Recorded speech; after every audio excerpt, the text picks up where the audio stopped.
this question we have to find out the equivalent resistance across the terminals A and B. तो देखिए कैसे इसको हम solve करेंगे।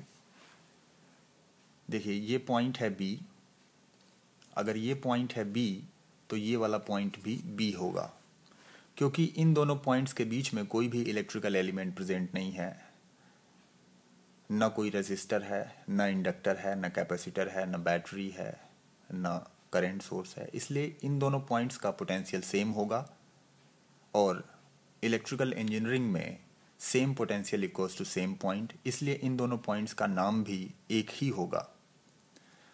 अगर ये पॉइंट B है तो ये वाला पॉइंट, इन दोनों पॉइंट्स को देखिए, इन दोनों पॉइंट्स के बीच में इलेक्ट्रिकल एलिमेंट प्रेजेंट है, इसलिए इन दोनों पॉइंट्स का पोटेंशियल अलग अलग होगा, इसलिए इन दोनों पॉइंट्स का नाम भी अलग अलग होना चाहिए। इसको मैंने रख दिया C।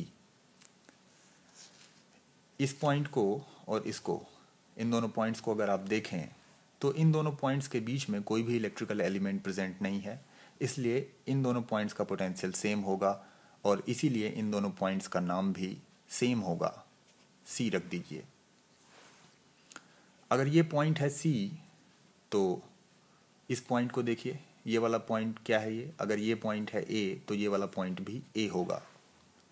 तो इस प्रकार से अगर आप देखें तो प्रत्येक रेजिस्टर के अक्रॉस हमने पॉइंट्स डिफाइन कर दिए हैं। अगर 6 ओम को देखें तो एक तरफ A है, दूसरी तरफ C है। ये वाला 6 ओम देखें तो एक तरफ B है, दूसरी तरफ C है। अगर ये वाला रेजिस्टेंस देखें 3 ओम का, एक तरफ है पॉइंट A, दूसरी तरफ है पॉइंट C।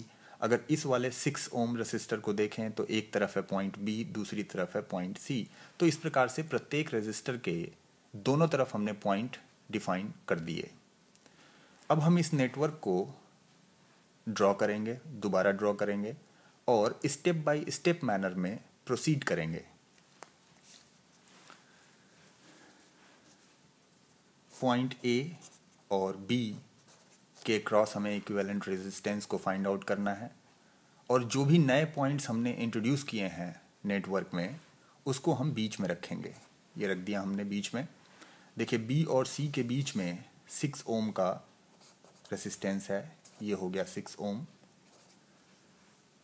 A और C के बीच में 3 ओम का रेजिस्टेंस है, दिस इज 3 ओम।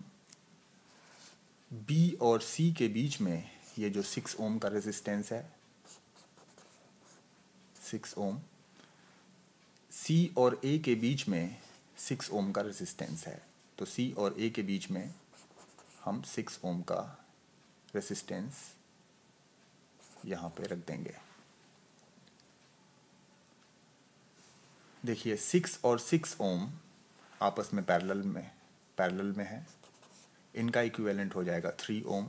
6 और 3 ओम आपस में पैरेलल में है तो इसका इक्विवेलेंट हो जाएगा 2 ओम।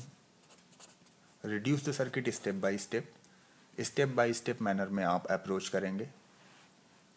3 ओम और 2 ओम आपस में सीरीज में है, इसलिए इनका इक्विवेलेंट कितना हो जाएगा, 3 + 2 = 5 ohm. So the equivalent resistance across the terminals A and B will be 5 ohm and this is the answer। तो कुछ इसी प्रकार के क्वेश्चंस हम अपने अगले लेक्चर्स में देखेंगे।